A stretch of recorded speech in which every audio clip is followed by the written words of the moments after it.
ఇక BJP BRS కలిసి పోటీ చేస్తాయన్న సీఎం రేవంత్ వ్యాఖ్యల్ని బీఆర్ఎస్ ఎమ్మెల్యే కల్వకుంట్ల సంజయ్ ఖండించారు. వచ్చే ఎన్నికల్లో కాంగ్రెస్ బీజేపీ కలవబోతున్నాయని, రేవంత్ రెడ్డి బీజేపీ నుంచి పోటీ చేస్తారని అన్నారు. దీనికి సంబంధించిన బ్రేకింగ్ చూద్దాం. రేవంత్ ఏ పార్టీలో చేరితే ఆ పార్టీ నాశనం అవుతుందన్నారు కల్వకుంట్ల సంజయ్. గతంలో టీడీపీ, ఇప్పుడు కాంగ్రెస్, త్వరలో బీజేపీ క్లోజ్ అవుతుందని, బీఆర్ఎస్ ని ఖతం చేసేవారు ఎవరు పుట్టలేదని అన్నారు. బీజేపీని క్లోజ్ చేస్తాడు ఆయన. ఎందుకంటే మీకు రేవంత్ రెడ్డి గారి చరిత్ర తెలిస్తే తెలుగుదేశం పార్టీలో జాయిన్ అన్నాడు.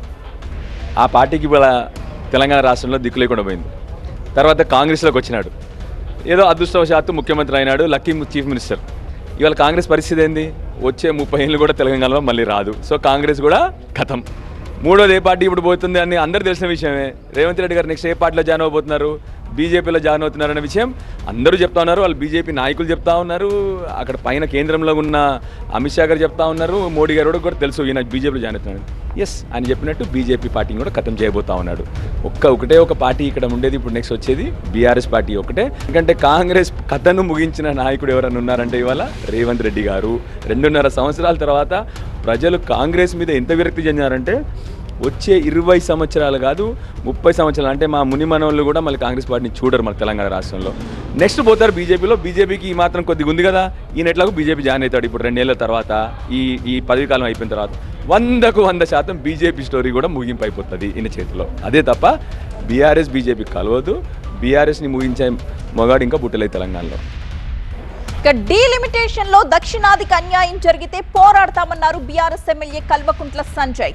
సీఎం రేవంత్ ని దక్షిణాది రాష్ట్రాల్లో ఎవరు పట్టించుకోరని, డీలిమిటేషన్ విషయంలో సినిమా డైలాగులు మాట్లాడకుండా సైంటిఫిక్ గా పోరాడతామని అన్నారు. డీలిమిటేషన్లో భాగంగా మన సీట్లు పర్సంటేజ్ తగ్గితే, ఎందుకంటే నార్త్ ఇండియాకి కానీ ఆ అడ్వాంటేజ్ వచ్చిందంటే అప్పుడు పరిస్థితి ఎలా ఉంటుందంటే కేవలం ఉత్తరప్రదేశ్, బీహార్ 2 రాష్ట్రాలు కలిస్తే అక్కడ గవర్నమెంట్ ఏర్పాటు చేసే పరిస్థితి వస్తుంది. సో తప్పకుండా బీఆర్ఎస్ పార్టీ పోరాడుతుంది, సైంటిఫిక్గా పోరాడతాం. సినిమా డైలాగులతో పోరాడమే మొత్తం సౌత్ ఇండియా తిరుగుతాయి. ఆయన సౌత్ ఇండియా తిరుగుతారు, ఆయన పట్టించుకుంటారు అయింది. కానీ మేము శాస్త్రీయంగా తప్పకుండా పోరాడతాము. 100% మా తెలంగాణ రాష్ట్రానికి అన్యాయం జరిగితే నిలబడేది కేవలం బీఆర్ఎస్ పార్టీయే. అందరితో కలిసికట్టుగా పోరాటం చేస్తాం. తెలంగాణ ప్రజల కోసం అవసరమైన దానికోసం ఎవరితోనైనా కలుస్తాం. తప్పకుండా తెలంగాణ కోసం పోరాటం చేస్తాం. తెలంగాణకు అడ్వాంటేజ్ వచ్చే వరకు, మాకు తగిన ఎంపీ సీట్లు వచ్చే వరకు కూడా పోరాటం చేస్తాం.